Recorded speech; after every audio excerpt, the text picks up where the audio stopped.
आखाती देशात सुरू असलेल्या युद्धाचा परिणाम आता ताडोबासारख्या जगप्रसिद्ध व्याघ्र प्रकल्पावरही दिसून येतोय। ताडोबात आता पर्यटनाचा हंगाम सुरू झालाय। देश आणि संपूर्ण जगभरातील पर्यटक या मोसमात इथे मोठी गर्दी करताना दिसतात। या अभयारण्यामध्ये पुढील महिनाभराचं बुकिंग फुल आहे। पर्यटकांची गर्दी असली तरी येणाऱ्या पर्यटकांच्या भोजन व्यवस्थेची चिंता हॉटेल व्यावसायिकांना भेडसावू लागली आहे। व्यावसायिक सिलेंडरचा पुरवठा बंद झाल्यानं इथला हॉटेल व्यवसाय संकटात सापडलाय।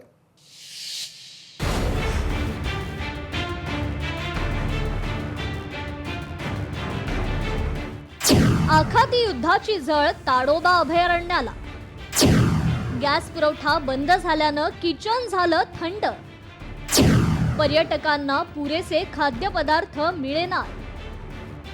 आखाती देशातील युद्ध संकटामुळे गॅसचा तुटवडा झाल्यानं व्यावसायिक सिलेंडरचा पुरवठा बंद झालाय। गॅस नसल्यानं येथील उपहारगृहातील स्वयंपाकघरात शुकशुकाट दिसून येतोय।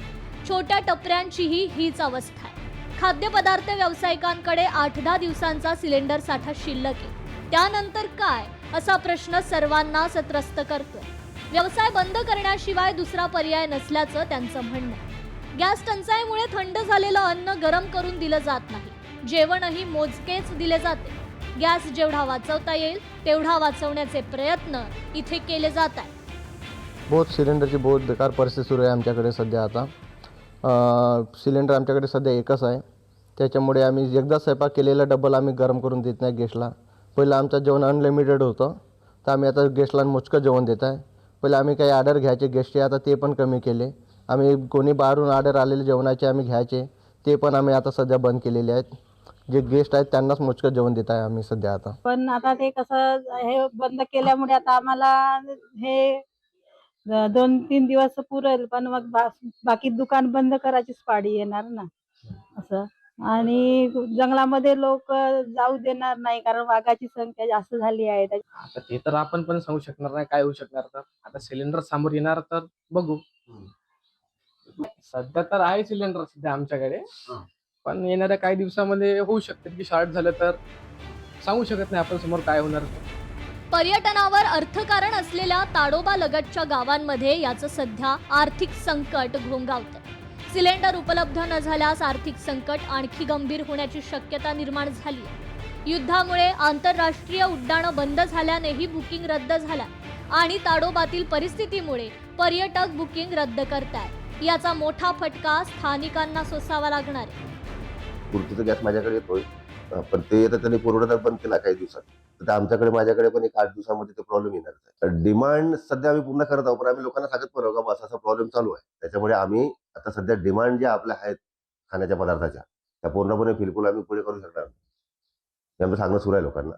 आणि पर्यटक पण समजून घेत आहे त्याची परिस्थिती सुद्धा सुरू आहे। त्याच्यानुसार जे काही रिसॉर्ट धारक आहे आपण त्याच्यावर थेट पाहू। सध्या सिलेंडरची जी किल्लत आहे, काय सध्या तुमच्याकडे स्थिती आहे? बहुत बेकार परिस्थिती आहे सध्या सिलेंडरची आमची। गेस्ट सध्या कमी झालेले आहेत आमच्याकडे। सिलेंडरमुळे आम्ही स्वयंपाक एकदा बनवलेलं आम्ही डबल गरम करून देत नाही। पहिलं आमचं जेवण अनलिमिटेड होतं, आता आम्ही बहुत मोजकं जेवण देत आहे। का बरं असं का बरं घ्यावं लागलं? सिलेंडरची कमतरता आहे आमच्याकडे। सिलेंडर मिळून नाही राहिले। एकंदरीतच आहे सिलेंडर व्यावसायिक सिलेंडर मिळत नसल्या कारणाने आहे हॉटेल व्यावसायिक आता अडचणीत पाहायला मिळतात। आखाती देशातील युद्धाचा थेट परिणाम भारतावर झाला नसला तरी येथील उद्योग व्यवसाय आणि छोट्या व्यापाऱ्यांना त्याची मोठी झळ बसली। आखाती देशातील दळणवळणावर परिणाम झाल्यामुळे देशातील अनेक लहान मोठे व्यवसाय आर्थिक संकटात सापडले। जे व्यवसाय मौसमी आहेत त्यांचं उत्पन्न आणि रोजगार पूर्णतः बुडालंय।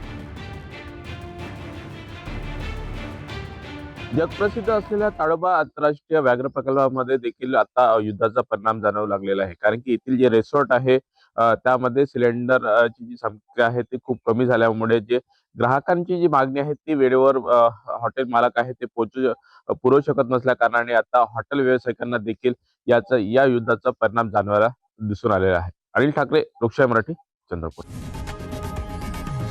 लोकशाही मराठी ऐका, पहा, जागरूक रहा।